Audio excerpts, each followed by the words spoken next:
La poche gastrique, c'est une idée de chirurgien bariatrique passionné dans le but de rejoindre plus de patients et de professionnels de la santé tout en sensibilisant la population. L'obésité est une maladie chronique complexe, répandue, dont les patients font l'objet de préjugés et de stigmas contribuant à la morbidité et la mortalité qui sont associés. Il faut donc offrir des traitements fondés sur la science de la gestion des maladies chroniques, au-delà du simplisme « manger moins et bouger plus ». Alors, comme tu sais, Alex, nos capsules vont couvrir la thérapie nutritionnelle médicale, l'activité physique, les approches psychothérapeutiques, la pharmacothérapie et bien entendu la chirurgie. Je remercie le support d'Ethicon pour la production, ce qui nous permet de réaliser ce balado bénévolement. Je veux en profiter aussi pour remercier le support de notre Association canadienne de médecins et de chirurgiens bariatriques. Salut Alex. Salut Pierre, ça va? Très bien. Content qu'on revienne. On s'ennuie là-dessus un peu encore? Ouais, c'est ça. On fait ça avec les dates. L'Halloween, c'est Noël. Ouais, mais... Bienvenue à La santé au-delà des mots. Un rendez-vous avec des gens passionnés du réseau de la santé.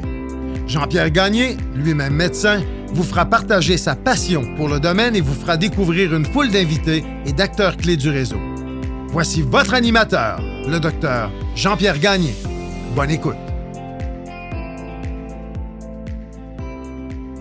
Je reçois Dr Pierre Garneau et Dr Alexandre Bougie, deux chirurgiens dont la pratique est axée sur la chirurgie bariatrique. Mes deux collègues ont lancé récemment un podcast, La poche gastrique. Je voulais recevoir mes collègues pour promouvoir leur projet, mais également pour discuter des enjeux liés à l'obésité en 2023. Ampleur du problème, traitement, stigmatisation. Une discussion fort intéressante avec deux experts qui permet de mieux comprendre cet enjeu majeur qu'est la prise en charge de l'obésité et de découvrir un podcast qui permet d'en apprendre plus. Bonne écoute!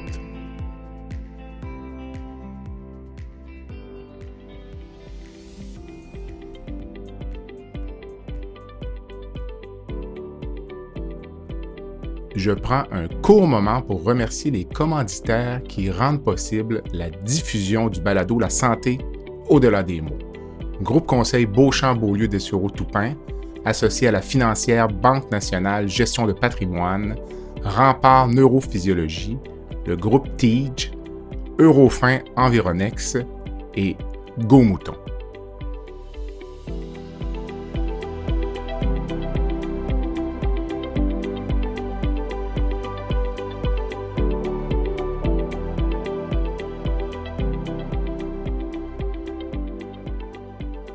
Alexandre, bonne soirée. Hey, salut, comment ça va?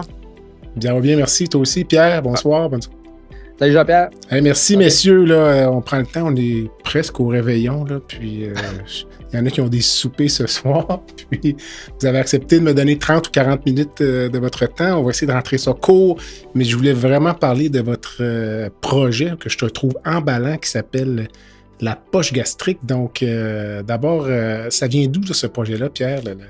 Ce projet de podcast, La poche gastrique? Ben, je vais juste faire une mini-intro, puis Alex va faire un bout, puis je vais faire l'après. Allez-y, vous êtes habitués à travailler ensemble. Oui, moi, ça fait plusieurs années que je fais partie de l'Association canadienne de chirurgie et de médecine bariatrique. Donc, avec les années, tu progresses, on monte dans l'exécutif. Tu connais ça, Jean-Pierre? Puis j'ai atteint les dernières marches en haut. Je suis secrétaire général de l'Association canadienne. Puis après ça, nous, on veut recruter les étoiles filantes, les étoiles montantes. Fait qu'Alexandre, on l'a dit, let's go, viens joindre le comité exécutif. Okay. Comme après chaque congrès, une fois que le congrès est terminé, il faut décanter la session, l'activité. Fait que là, après ça, on fait le meeting. Puis, au travers de ça, il y a plusieurs sujets à discuter. Puis, un des sujets qui est arrivé, qui est tombé sur la table, c'est social media. Et là, c'est là qu'Alexandre rentre en ligne de compte. Vas-y, Alexandre. Ouais, Alex. C'était quand même drôle, là, parce que dans le fond, nous, moi et Pierre, on se connaît depuis longtemps, mais peut-être je connaissais pas tout le monde alentour de la table, mais grosso modo, quand on est arrivé là, j'ai dit, gang, il faudrait peut-être qu'on pense un petit peu plus loin que Facebook puis X, puis qu'on se lance peut-être dans quelque chose d'un peu plus moderne pour obtenir un peu plus de visibilité. Fait que, tu sais, je dis, vous avez jamais vraiment pensé à utiliser YouTube, Spotify, de peut-être penser à faire un podcast pour les patients, les professionnels de la santé, puis Puis honnêtement, je me suis posé la question si je faisais une erreur, parce que ça a comme fait un silence alentour de la table. Puis le président de l'Association canadienne, il a juste dit « OK, parfait, c'est toi qui fais ça. » OK. Puis là, le lendemain matin, après ça, tu sais, que le comité fini, on est allé, c'était la soirée un petit peu tourner des bords à Toronto. Puis le lendemain matin, on est à l'heure au congrès. Puis Pierre vient me voir, il me dit hey, on fait ça ensemble, j'ai une bonne idée. Puis d'ailleurs, j'ai déjà le nom, on va appeler ça la poche gastrique. Fait que moi, je pars à rire. J'étais vraiment content que Pierre veuille embarquer là-dedans parce que, tu sais, je veux dire, moi, ça fait peut-être 5 ans là, que je fais de la bariatrie. Puis Pierre, il a comme pas mal d'expérience. Fait que c'est comme un mix intéressant. On s'entend bien de base, là. On se connaît quand même depuis plusieurs années. Fait que non, écoute, puis lui, il était comme, on fait ça en français, on appelle ça la poche gastrique. Fait que là, moi, j'ai comme réfléchi à ça. Puis, regarde, j'ai monté un setup de projet. Puis là, on est rendu, on a tourné le 4e épisode cette semaine. Ben, c'est très intéressant. Pierre, toi, tu as de l'expérience, donc ça facilitait, j'imagine, le to-do's ou comment le faire, disons. Là, ben, il y a deux choses. C'est que, je voulais pas être la personne centrale. Fait qu'on a comme inversé les rôles. Tu comprends? Okay. Fait que dans nos podcasts, on s'était déjà entendu du début que Alex allait être probablement la personne qui allait parler à 80% du temps. Je dis ça à peu près, là. OK. Que moi, je faisais juste un peu l'animateur pour lancer un peu la discussion. Fait que la pression était aussi beaucoup sur Alex parce que, bon, on a de l'expérience, mais il faut quand même avoir, comme tu sais, tu en fais des podcasts, là. Je veux dire, tu sais, c'est un autre médium, c'est un art qui est différent que de faire de la scène, que de faire du spectacle ou de faire de la conférence. Bon. Fait que moi, ça ne me stressait pas trop parce que j'ai quand même un pas pire background de conférence, mais tu sais, une conférence, c'est pas pareil. Hein? Tu parles à un auditoire, tu as une slide, tu peux regarder ta slide, parler sur ta slide. Là, le podcast, c'est une autre dynamique. Mais je pense qu'avec Alex, comme il disait, on se connaît. La chimie pogne, puis on a vraiment du fun à faire ça. Ben, c'est parce qu'on fait ça de façon orientée avec des thèmes larges par épisode. Là, comme le premier épisode, on parlait des nouvelles indications. On est rentré directement dans un épisode un peu plus technique avec les différentes options chirurgicales dans l'épisode 2. Puis après ça, on a pris ça plus relax. On est allé dans le tourisme chirurgical, même si c'est pas tant relax. C'est plus délicat 3. Un peu aussi comme sujet. Plus délicat, mais tu sais, ce que je veux dire, c'est que on arrivait avec un plan de match, mais après ça, ça reste que, hey, regarde, on s'assied les deux, puis on a une discussion. Fait que c'est quand même relativement digeste. Je ne sais pas si c'est le bon mot, mais tout à fait. Surtout si on parle de chirurgie bariatrique, c'est un bon terme de dire. Ah, voilà, j'avoue. Mais dites-moi, les gars, avez-vous déjà votre plan, mettons, le nombre d'épisodes, les sujets que vous allez traiter, ou on construit l'avion en vol un peu? Je dirais, Jean-Pierre, il y a un peu des deux, parce que c'est sûr que quand on a débuté le projet, on avait un peu d'idée de qu'est-ce qu'on voulait parler. Puis on s'est vite rendu compte qu'il y a comme une dynamique quand tu fais des podcasts, comme tu sais. Puis on savait qu'il y avait des sujets plus dry, moins intéressants. Fait que là, on voulait être sûr d'avoir une couverture un peu plus large, puis aussi, je dirais le mot grand public. On s'est entendu comme à peu près faire 10 épisodes. C'est l'idée de base qu'on avait. Mais là, ce qu'on se rend compte, c'est que l'équipe qui était derrière nous autres au studio sont vraiment là, sont derrière nous autres. Puis ils nous arrivent avec des trucs. Hey, les gars, ça serait cool qu'on fasse une session de répondre aux questions. Fait que, tu sais, ça l'amène plein de trucs. Tu m'en avais parlé. Hein? Tu m'avais dit, gars, Pierre, tu vas en faire 10, mais ça va finir à 100. Là. C'est ça? Exact, parce qu'on rebondit souvent. Vous avez déjà vécu ça, je suis certain. Après un épisode, vous sortez avec l'idée pour faire 2 ou 3 épisodes supplémentaires. Vous parliez de tourisme chirurgical.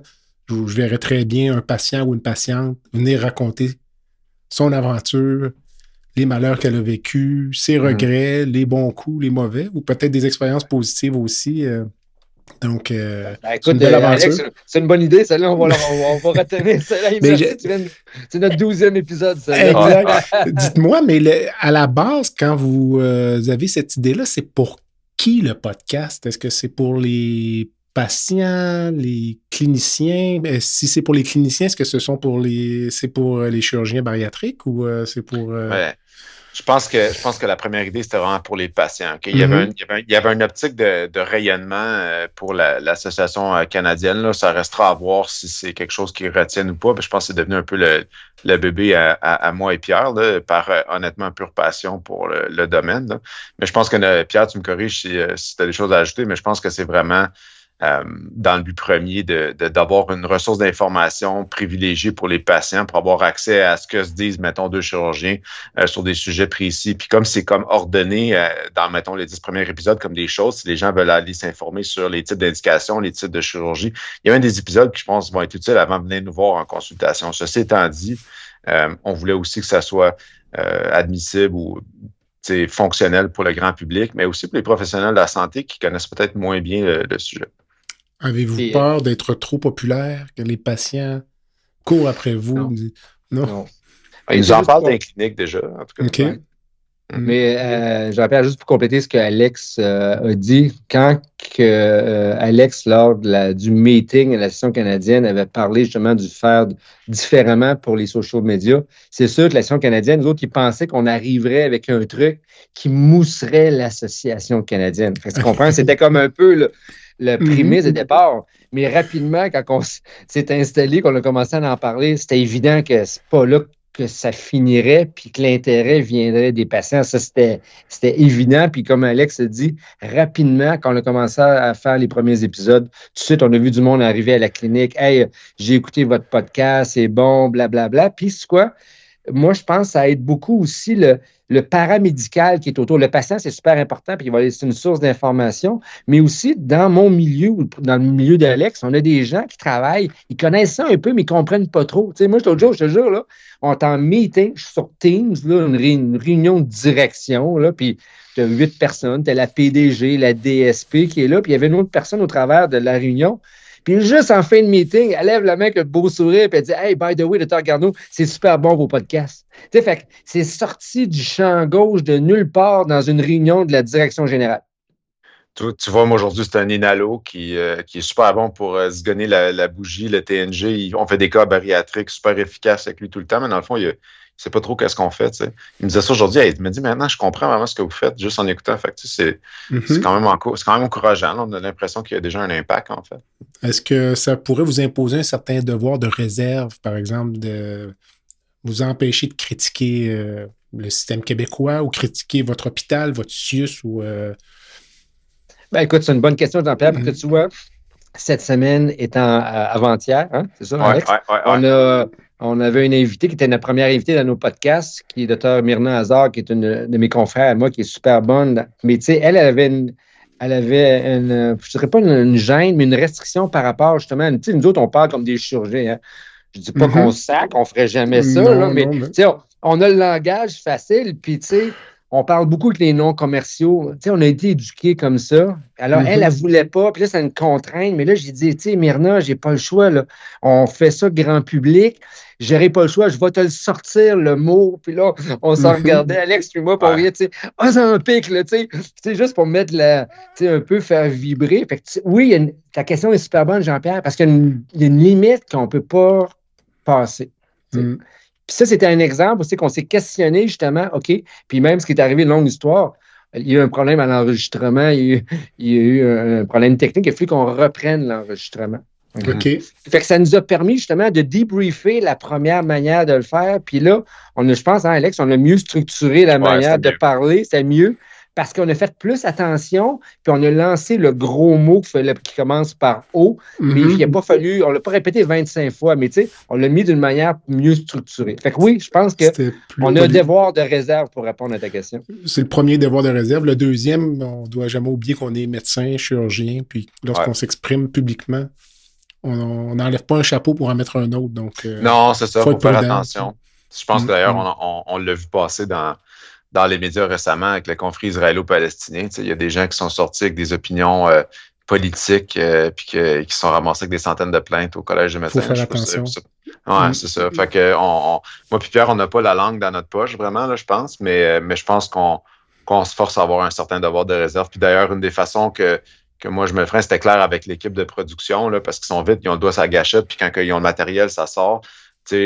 On a appris avec les premiers épisodes, là, ils savent qu'on veut écouter l'épisode avant qu'ils donnent le hockey pour diffusion partout, parce qu'on est comme le dernier rempart. En tout cas, je ne sais pas, Pierre, c'est d'accord avec moi, mais on s'est retrouvés avec les épisodes diffusés rapidement. On n'avait pas eu le temps de les deux donner le hockey. Fait que là, on sait qu'on veut regarder l'épisode, puis que si Pierre n'a pas au moins donné le hockey, ils ne peuvent pas le diffuser et vice-versa. On se fait confiance entre nous deux, mais on est comme on a un certain devoir de réserve, comme tu dis. Écoutez, les gars, je n'ai pas ce problème-là parce que je suis réalisateur, producteur. Ouais. Donc, mais ça demande beaucoup de travail.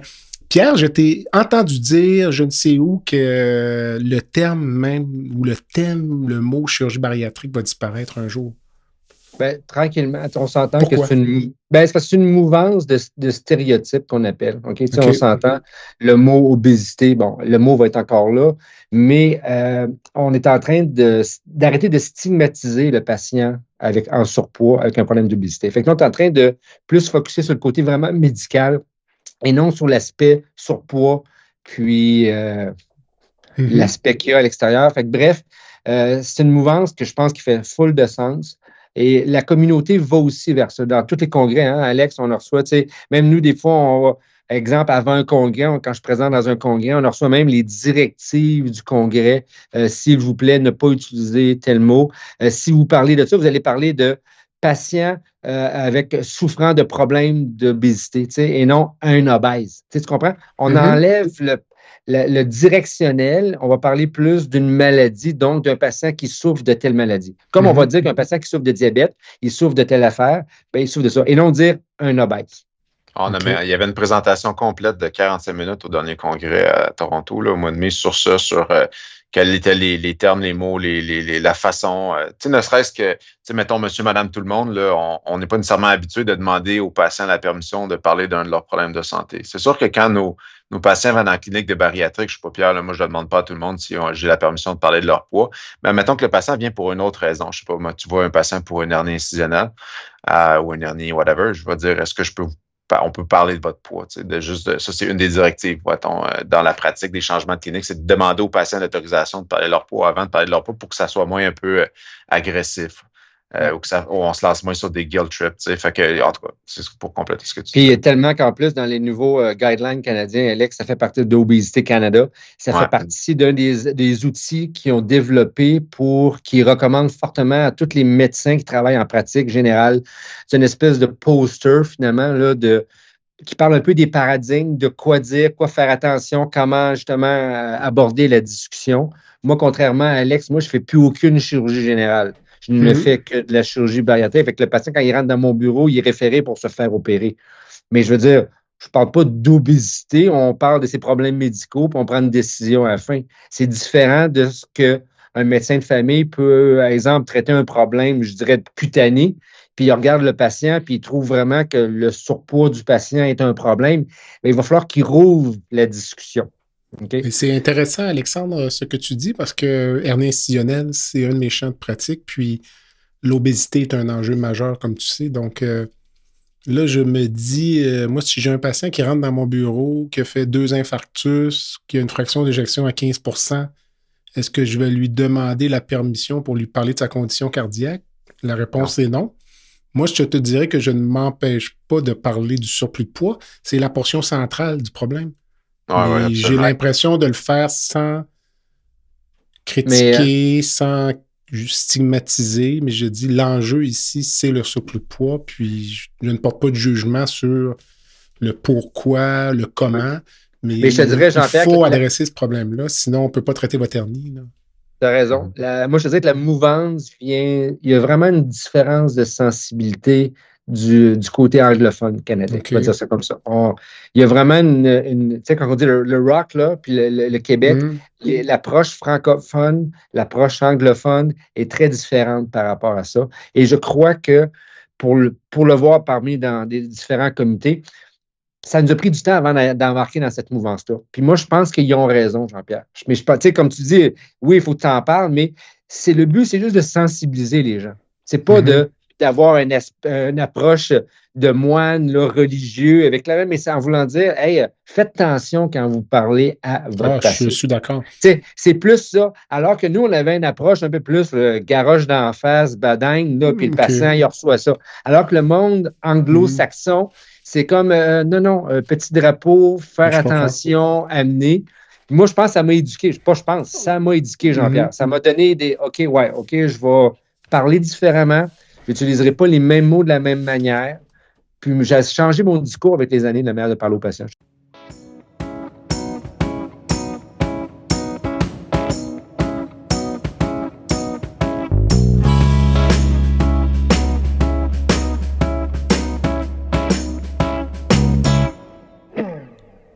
Rempart Neurophysiologie est une entreprise spécialisée dans l'octroi de services neurologiques tels que le monitorage neurophysiologique péropératoire. Plusieurs chirurgies comportent des risques de complications neurologiques graves, mais avec Rempart, ces complications sont réduites à moins de 1%. Rempart est votre ange gardien en salle d'opération. Rempart, c'est aussi des services volants en électrophysiologie médicale, vitesse de conduction nerveuse dans le syndrome du tunnel carpien, la radiculopathie ou la neuropathie périphérique, potentiels évoqués aux soins intensifs, électrocardiogramme dans les résidences pour personnes âgées. Pour les besoins particuliers de votre hôpital, votre clinique ou votre centre de soins, contactez Rempart Neurophysiologie à info@rempartneuro.ca. C'est à info@rempartneuro.ca. C'est intéressant parce que le sentiment que j'avais, c'est que parfois, quand j'abordais ces problèmes-là ou quand j'aborde le problème de surpoids avec un patient, j'ai parfois l'impression d'être le premier à lui en parler. Ça, c'est vrai. Alors que le patient est hypertendu, dyslipidémique, déjà un nouveau genou, et j'en passe et j'en passe. Vous connaissez les comorbidités mieux que moi, donc c'est plutôt le contraire. Parfois, je me dis, personne ne vous a jamais parlé de ça. Prend 4-5 médicaments, 50 ans, manifestement un problème de poids, puis là, invalide un peu. Mais c'est un peu l'évolution aussi, Jean-Pierre, de l'acceptabilité de la prise en charge d'obésité. Tu le sais, on vient de la même université, on a fait les mêmes hôpitaux à peu près ensemble. Il y avait 1 ou 2 individus qui s'intéressaient à l'obésité morbide et la chirurgie bariatrique. Puis on s'entend, on se souvient tous des commentaires qu'on a malheureusement entendus quand on a passé dans notre à l'époque. OK? Puis, moi je dis toujours, je le répète tout le temps, ça me fait notre petit velours de chirurgien. Je regrette, au Québec, c'est les chirurgiens qui ont drivé l'approche de la médecine et de la chirurgie bariatrique. OK? Puis encore là, quand je donnais une conférence, justement, Alex, la semaine dernière, je donnais une conférence au département de médecine. Tu sais, là, tout le monde qui était devant moi, c'était cardiologue, médecine interne, rhumatologue, pneumologue, c'est juste des internistes. Il n'y avait aucun chirurgien dans la salle. Puis j'ai une belle slide que j'ai depuis longtemps, que je présentais quand je donnais le cours à l'université, où c'est que nous autres, on prenait dans les années 2010, on remonte quand même à 12, 13, 14 ans, le quart de nos congrès, hein, Alex, on parle que de diabète. On est des chirurgiens. Le quart des sujets, des ateliers, des sessions ou de la conférence, c'est diabète. Puis là, je m'amusais à présenter une slide d'un congrès d'endocrinologie. Et combien de fois qu'on parle de chirurgie bariatrique? 0. OK? Alors, tu comprends? Moi, je m'amuse à ça, à montrer que ça nous étant la communauté. C'est nous étant la communauté. C'est ça, exact. Pourquoi est-ce que c'est si important, Alexandre? Excuse-moi, Pierre. Non, vas-y. Pourquoi est-ce si important, Alexandre, de considérer l'obésité comme une maladie, disons, par rapport, par exemple, à la maladie pulmonaire obstructive chronique ou autre chose? Donc, le tabagisme amène la maladie pulmonaire obstructive chronique.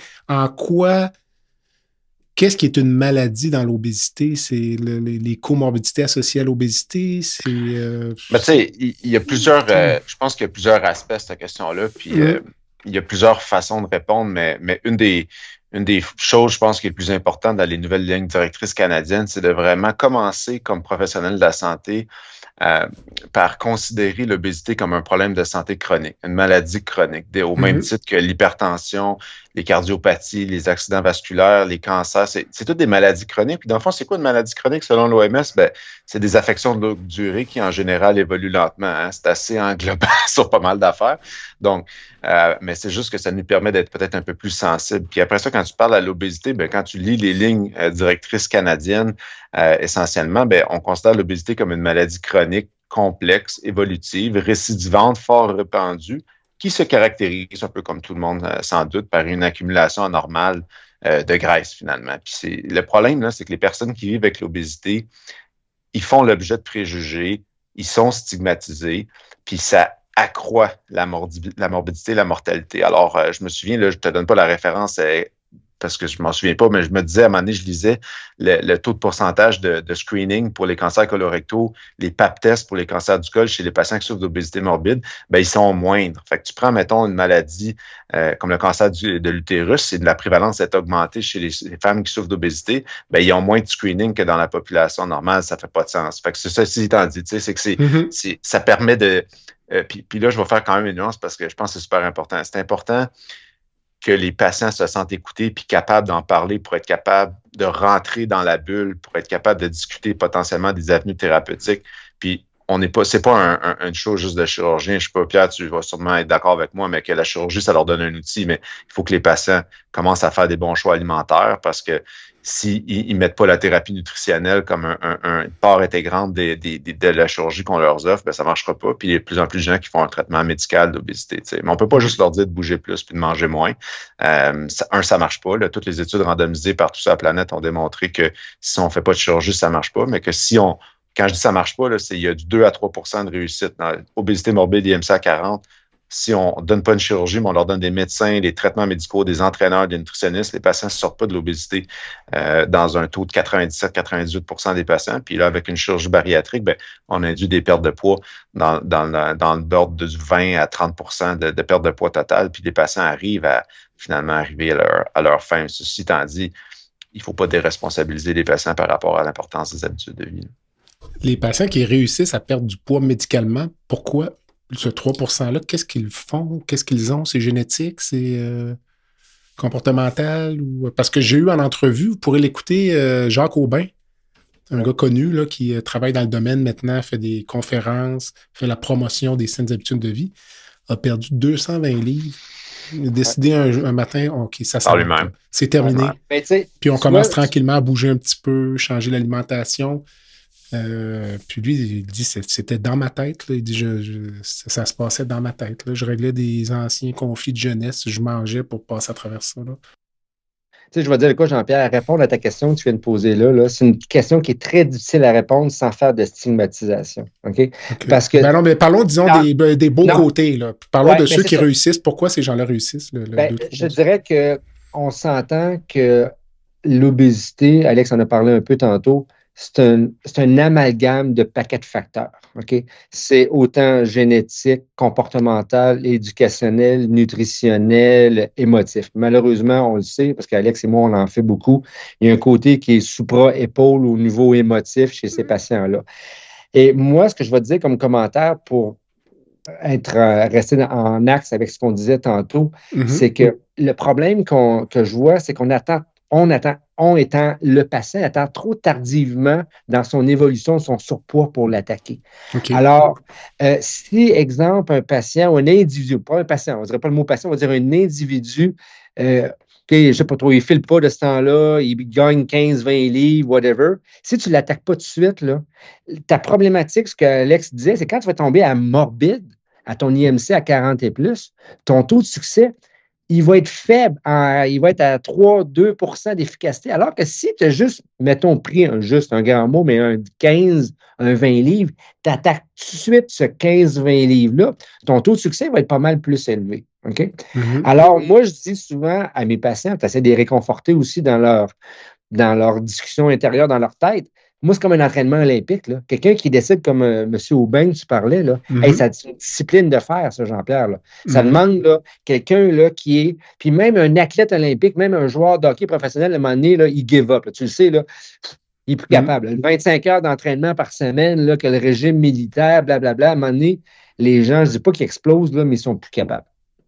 Fait que c'est la persévérance, mais d'un niveau, je vais dire le mot même, olympique de rigueur d'entraînement. Alors que si on le faisait beaucoup plus avant, tu aurais pas mal plus de facilité à atteindre tes objectifs. À l'adolescence, par exemple, à toute fin pratique? Ou... C'est le problème numéro 1, Jean-Pierre. C'est une catastrophe, OK? On peut en parler pendant des heures. Là. À chaque fois qu'on fait des conférences, moi, j'ai des slides à l'infini, là, des taux de pourcentage par pays, par groupe d'âge et tout ça. Écoute, c'est pas le mur qui s'en vient, c'est un raz-de-marée d'obésité qui s'en vient.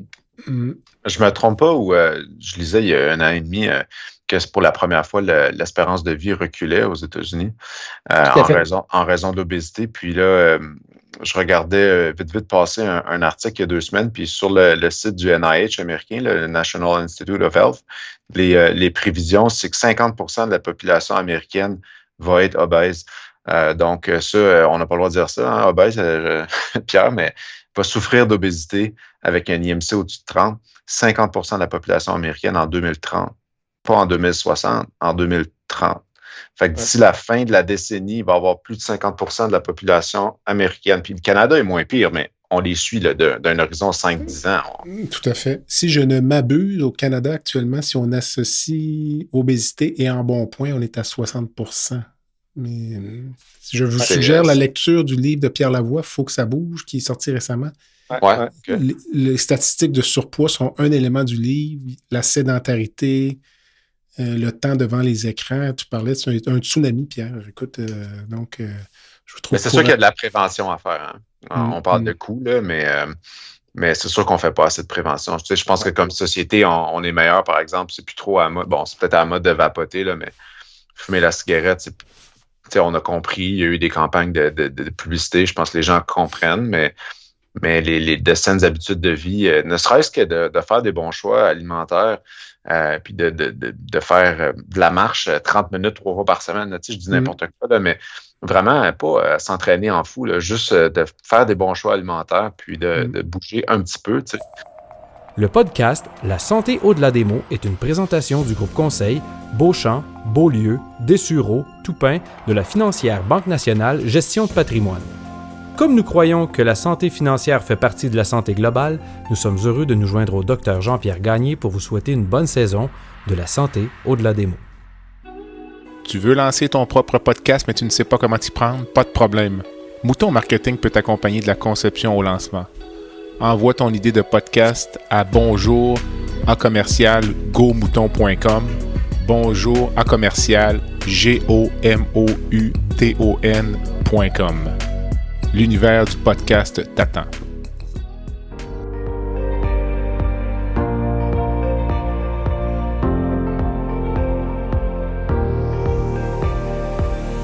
Vous avez des commentaires ou un sujet à nous proposer ou même faire partie de nos invités? Visitez le site web de notre balado à www.baladosanté.ca ou sur notre page Facebook de la santé au-delà des mots.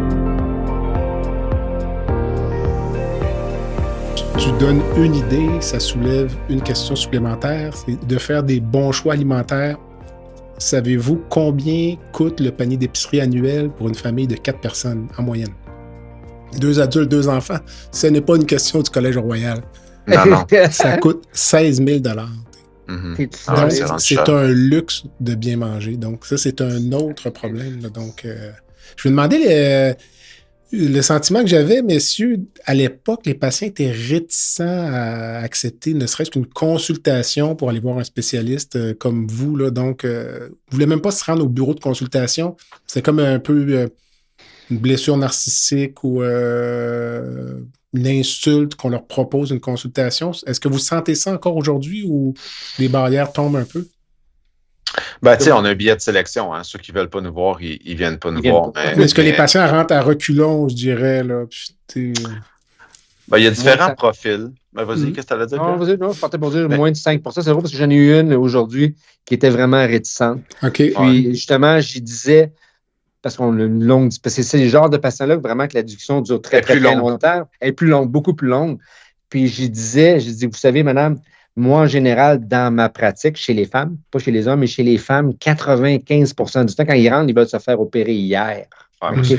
Parce que leur cheminement est fait, ils sont prêts, sont même frustrés par leur médecin qui les a pas référés avant. Puis, tu sais, en tout cas, longue histoire, la majeure partie. Les hommes, c'est un autre chapitre. Parce que l'homme, il s'aime bien quand même avec sa bedaine, ça le dérange pas trop, blabla. Puis, c'est souvent le médecin généraliste et ou / le cardiologue qui dit monsieur est-elle, là, si vous faites rien, là, c'est le mur. Puis c'est souvent les types A. Et là, ils regardent, ah ouais, il faut que je me fasse opérer. Ils rentrent au bureau. Tu sais, je veux dire, il n'y en avait jamais parce que le côté extérieur, ça les incommode moins, je te dirais. OK. Puis tu as un 5% là, que, comme j'ai eu aujourd'hui, là, le vrai patient là, que C'est difficile. C'est difficile. Ben moi, je dis aux patients, écoutez, on force personne. Il n'y a pas d'obligation, c'est pas un cancer. Faut que les gens soient collaboratifs dans l'entreprise, dans le contrat qu'on a ensemble, parce que nécessairement, il y a des rendez-vous, hein, tu sais, Alex, des rendez-vous de la nutrition, la préparation, fait qu'il faut qu'ils suivent. On n'a pas le choix. Mais moi, ce que je leur dis aux patients qui hésitent, c'est que la dernière chose que je veux faire, c'est de faire une chirurgie bariatrique à un patient hésitant, parce que écoute, oui, tu le sais, tu fais de la chirurgie hernière, une hernie inguinale, tu peux avoir des douleurs chroniques, tu peux avoir des récidives, il peut avoir des diarrhées si tu enlevais une vésicule biliaire, mais on s'entend, là, quand tu fais une chirurgie bariatrique, il y a un avant puis il y a un après, puis il y a tu pouvais manger ce que tu voulais avant, puis il y a un estomac restrictif pour le restant de ta vie, tu sais, que tu fasses une sleeve, que tu fasses un bypass, que tu fasses une dérivation biliopancréatique. Tu peux pas aller au resto, manger un 3 services, manger à la vitesse que tu veux avec 3 verres de vin comme tout le monde. Ça marche pas. Donc, tu sais, c'est ça. Puis c'est même pas tant les suppléments. Donc, moi, je leur dis, regardez, si vous n'êtes pas prêts, moi, je vous parle des options. Vous voulez entendre parler du processus, je vous le dis, c'est ça ma job aujourd'hui. Mais s'il y a une moindre hésitation, je vous mets un rendez-vous dans 6 mois. Vous voulez 6 mois, 1 an? On se revoit. Puis, si ça vous intéresse pas, quand on vous rappelle, venez pas. Puis, si vous avez encore besoin de vous faire convaincre ou de vous parler, venez-vous-en. Mais moi, je leur dis, je sais pas comment toi tu fais, là, mais moi, je leur dis, moi, j'essaie pas de vous convaincre aujourd'hui. Je vous donne les informations. Puis, si vous pensez que vous êtes un bon candidat, moi, je vais vous donner la réponse. Pierre, tu parlais des longues consultations chez les patients que tu dois convaincre. J'ai la même chose dans ma pratique. Les patients qui ont des hernies massives rentrent pour se faire proposer une cure d'hernie, sortent avec une consultation en chirurgie bariatrique. Ouais. Ce sont des consultations qui sont très longues, mais je te dirais que ce sont les patients probablement les plus satisfaits que je vois dans ma pratique. Mais les patients, ça devient comme un projet à long terme. Là. Donc, parce qu'on leur parle d'une chirurgie retardée de 2 à 3 ans, la liste d'attente pour la chirurgie bariatrique, mais ça change la vie de ces gens-là. Là. Est-ce que les patients que vous rencontrez sont conscients à quel point le surplus de poids est un facteur de risque à tout point de vue, que ce serait pour les maladies médicales, entre guillemets, mais également pour le cancer, l'arthrose, la diminution de l'espérance de vie? Est-ce que la population est consciente suffisamment de cet aspect-là, selon vous? La réponse, c'est non, Jean-Pierre. Tu sais, moi, j'entends souvent, tu le vois toi aussi, Alex, avec, tu sais, des groupes pour l'acceptation corporelle, ces choses-là. Je le comprends, le mécanisme. C'est un mécanisme de défense, c'est un mécanisme d'acceptation. Mais médicalement, toi comme médecin, Alex comme médecin et moi comme médecin, quand je regarde les courbes de mortalité et d'espérance de vie, je ne peux pas supporter ce principe-là. Je ne peux pas accepter qu'un groupe de personnes à 35 et plus d'IMC se disent « Ah, il n'y a pas de problème, je suis en bonne santé, j'ai 35 d'indice de masse corporelle et plus. » Médicalement, ça ne tient pas la route. Okay? Fait que là, est-ce que les gens s'en sont conscients? Ou un peu, certains patients, ceux qui sont vraiment malades, ils en sont vraiment conscients. Puis moi, je pense que c'est bon, Jean-Pierre, quand tu l'as nommé, mais l'affaire cachée, là, c'est le cancer. Là, c'est le nouveau trend là, en chirurgie bariatrique. Là, pas les nouvelles études, on en a nous autres dans notre milieu, à nous autres, là, mais la diffusion de l'information, de l'impact sur le cancer, donc l'augmentation des cancers, Alex en a parlé. Mais pas juste ça. On a beaucoup d'études maintenant qui démontrent qu'un patient qui a subi une chirurgie bariatrique, son incidence de cancer a diminué et sa mortalité par cancer a diminué avec. De 30% même. Oui. C'est 30%. C'est significatif. Écoute, c'est quelque chose là, qui était pas offradeur, là, mais on parlait toujours diabète, haute pression, apnée du sommeil. Diabète, apnée, haute pression. Tu sais. On est ailleurs maintenant. Est-ce qu'on sait pourquoi plus de cancer chez la patiente ou là où la patiente en mettons, un des exemples, c'est un des classiques, c'est le cancer de l'endomètre. Je ne suis pas le plus connaisseur sur le sujet, mais grosso modo, c'est un cancer qui est hormonosensible. Puis les tissus adipeux ont tendance à sécréter des hormones. Là. De mémoire, c'est un petit peu plus dans le spectre testostérone. Là. Fait que les femmes qui souffrent d'obésité morbide ont un hyperandrogénisme métabolique qui peut avoir une incidence sur le développement de cellules précancéreuses. Et d'ailleurs, dans notre population, comme on doit opérer à peu près 80% de femmes, on a énormément d'anémie secondaire à des menstruations abondantes sur des endomètres épaissis Puis des femmes qui se font justement le myocheux avec l'ablation d'endomètre, des hystérectomies pour des cellules précancéreuses, des cancers par la suite. Fait qu'on, si on les attrape un peu plus tôt dans la courbe, on prévient même l'incidence du cancer de l'endomètre, entre autres, pour n'en nommer qu'un seul. Puis, je ne sais pas si tu es capable de le voir, ce que je vais te montrer là, Jean-Pierre. Là. Est-ce que tu vois le partage d'écran ou tu ne le vois pas? Tout à fait.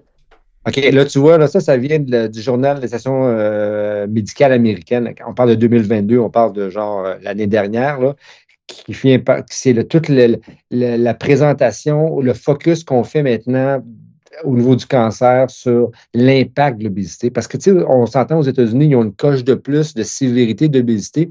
Et je pense qu'ils ne savent plus par où parler aux gens pour leur dire que le surpoids, que l'obésité est un problème majeur. Alors là, le nouveau trend, dont Dr. Rosenthal, que tu connais, Alex, là, c'est son nouveau mantra, là, c'est de taper sur tous les clous que tu peux taper sur les conférences et pour que, justement, on parle, qu'on signifie aux gens, aux médecins, que c'est un problème majeur. Okay? Alors, ça devient comme un problème de santé publique là, important. Là, tout à fait. Important. Parce que le cancer, tu le sais, tu en as fait, tu en fais encore sûrement. Je veux dire, c'est des coûts exponentiels. C'est une qualité de vie qui est diminuée, qui peut être misérable dans certaines pathologies. Là, tout à fait. À ma connaissance, c'est vraiment au niveau de l'oncogénèse puis l'état d'inflammation chronique, beaucoup, que ça joue le surpoids. Puis, Pierre, tu parlais de la survie par cancer. Ce que les patients peut-être ne réalisent pas aussi, c'est à quel point la chirurgie est sous-optimale souvent chez un patient qui est obèse. La qualité du geste chirurgical. Moi, je vois mes collègues qui font des cancers du rectum chez des patients qui ont un surpoids. Je veux dire, c'est ça, c'est le non-dit. Exact. Les gens, ils se rendent pas compte à quel point ils nous donnent des conditions. Puis c'est pas qu'on veut pas ou qu'on va être lâche puis qu'on se dit, ah, ben là, c'est des patients qui font pas attention à eux autres mêmes. Tu sais, je veux dire, c'est beaucoup plus facile d'enlever, de faire une lobectomie à un fumeur mince que d'enlever un cancer du rectum à un homme obèse morbide. Là, tu comprends ce que je veux dire? L'impact est beaucoup plus important sur la qualité du geste chirurgical. Puis nous, en bariatrique, on est chanceux, mettons, par rapport aux chirurgiens intra-abdominales, parce qu'on a comme un peu nos trucs, puis on fait certains types de procédures, mais des fois, on n'est pas capable, mais on fait des sleeves en 30-40 minutes parce que c'est relativement simple. Puis faire le bypass, on a tous nos petits trucs. Puis quand on fait de la DBP, des fois, on le fait en 2 étapes. Puis c'est faire, mettons, de la chirurgie colorectale en obésité morbide, c'est bien pire que de faire de la chirurgie bariatrique, à mon avis. Les gens se rendent pas compte de ça. Tout à fait. Mais Pierre, dis-moi, toi, là, qui est avancé dans ta carrière comme moi, là, on s'en va où avec ça? Je veux dire, dans 15-20 ans? On parlait de 50% d'obésité, mais moi, je pense que ça va être plus que ça. Là. Ça va devenir la norme. Ça va devenir la norme, mais tu vois, les gens, je pense, portent beaucoup d'espoir dans la médication. C'était notre sujet, justement, notre podcast mardi, parce que les gens attendent la pilule miracle. On s'entend, les nouveaux médicaments sont beaucoup plus efficaces que ceux qu'on avait il y a longtemps. Les nouvelles molécules qui vont être approuvées bientôt par Santé Canada vont être assez efficaces d'un point de vue, là, en fait, pourcentage. Même, on s'amusait, on se lançait des jokes entre Alex, moi, puis Dr. Hazard, en se disant, OK, est-ce que la médication va tuer la sleeve, là, dans le sens que mais tu as les médicaments qui vont être très efficaces. Bon, la grosse question, c'est est-ce que tu vas prendre un médicament à vitam aeternam à toutes les semaines jusqu'à la fin de tes jours pour contrôler ça ou tu vas travailler sur d'autres mécanismes? Mais je reviens à ce que je disais tantôt. On manque le bateau en attaquant précocement, puis je suis 100% derrière ce que Pierre Lavoie dit, parce qu'il faut l'attaquer immédiatement. Puis je l'ai dit tantôt, l'efficacité quand tu es rendu à 40 IMC, là, de faire du marathon, tu as 2-3% qui vont passer au travers. C'est exceptionnel, c'est les têtes de cochon, ceux qui ont décidé de tout virer à gauche ou à droite, là, mais il faut le prendre avant. Fait que, mais tu sais, c'est de plus en plus populaire d'investir des sommes faramineuses d'argent dans le développement de médicaments. Puis on continue à développer la chirurgie parce que ça marche très bien. Puis je pense que moi, j'ai aucune crainte pour ma carrière, même si j'ai juste 35 ans, mais écoute, il y a des recherches qui se font sur la thermorégulation. Il y a peut-être dans 5, 10, 15, 20 ans, on va peut-être avoir des médicaments pour booster le métabolisme basal des patients pour qu'ils brûlent plus de calories à tous les jours. Il y a des médicaments qui vont peut-être agir sur de la lipolyse. Ceci étant dit, il ne faudrait pas qu'on puisse tout aller manger ce qu'on veut, n'importe quoi, puis on reste sédentaire, puis qu'on compense ça avec la médication. Mais Mais il y a un heureux mélange, je pense, de quand, à un moment donné, je veux dire, les coûts de santé explosent. Fait que, tu sais, on peut bien faire du déni, comme, mettons, dans certaines provinces. Tu sais, comme au Québec, je ne sais pas si tu savais, Jean-Pierre, mais on est les champions de l'accessibilité en chirurgie bariatrique au Canada. J'ai appris ça dans votre podcast. Bon, fait que ça, c'est bien. Mais tu sais, ça prend plus que 100 mois voir un chirurgien en Nouvelle-Écosse. Fait qu'aussi bien dire que ça prend 9 ans à avoir ta consultation, puis qu'au bout de la ligne, tu vois un chirurgien qui t'offre la sleeve ou la sleeve. Regarde, je veux dire, c'est sûr qu'à un moment donné, il va falloir qu'on trouve d'autres solutions. Mais tu sais, un des problèmes aussi, Alex, on en parlait tantôt, on parlait de maladies chroniques, Jean-Pierre. Savais-tu qu'au Canada, Santé Canada ne reconnaît pas l'obésité morbide comme une maladie chronique? Okay? Tu me l'apprends, écoute. Alors que le NIH le reconnaît depuis, puis c'est ce qui a fait qu'il y a eu un gros trend aux États-Unis parce que en acceptant, entre guillemets, l'obésité comme une maladie chronique, soudainement, les compagnies d'assurance n'ont comme pas eu le choix de porter attention à ça puis d'offrir des couvertures médicales dans différents paramètres. Là. Alors que chez nous, on a encore un gros problème d'accessibilité. Moi, je parle au Canada. Là. Mais on ne pourrait pas opérer tout le monde? Impossible. Okay. Impossible. Puis ça, c'est quelque chose qu'on voit souvent, Alex, dans les congrès. Là, on opère selon les statistiques. Je te dis les statistiques, pas de 2023, mais je me souviens sur les chiffres de 2016-2017. On opère 1% de ceux qui seraient éligibles. Oui, c'est ça, par année. Par année. Fait qu'on s'entend qu'on on est les champions. Là. C'est ça. Exact. Et il y a probablement plus qu'1% de la population qui joint les rangs. Donc, c'est sans arrêt. Là. Les courbes se séparent, j'imagine. C'est ça. Hein? Écoute, je lisais un truc. Jeune demoiselle, adolescente, 15-16 ans, si cette demoiselle-là est en surpoids, OK, elle va atteindre 50% de chance de taper l'obésité. Pas l'obésité morbide, mais tomber dans l'obésité. Donc, elle part en surpoids. Okay? C'est une jeune demoiselle de 15 à 16 ans. C'est là qu'il faut reprogrammer le système complètement. Là. Ça n'a pas de bon sens. Moi, je pense qu'il faudra... Ça va prendre quelqu'un...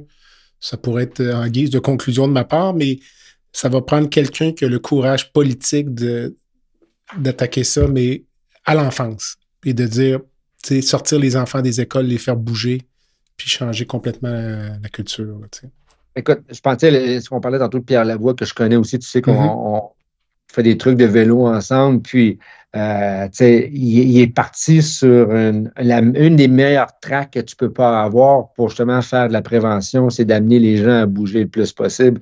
Malheureusement, est-ce que ça frappe en plein dans le mille? Ben, tu le vois, hein? Les gens participent un peu, font des trucs, là, mais on est loin de la coupe aux lèvres, comme on dit. Là. On n'est pas rendu là encore. Écoutez, les messieurs, je pense que ça fait un excellent tour d'horizon. Donc, je vous remercie là, d'avoir accepté l'invitation. On a parlé donc de votre nouveau podcast qui s'appelle La Poche gastrique. Donc, je mettrai tous les liens sur vos notes de balado.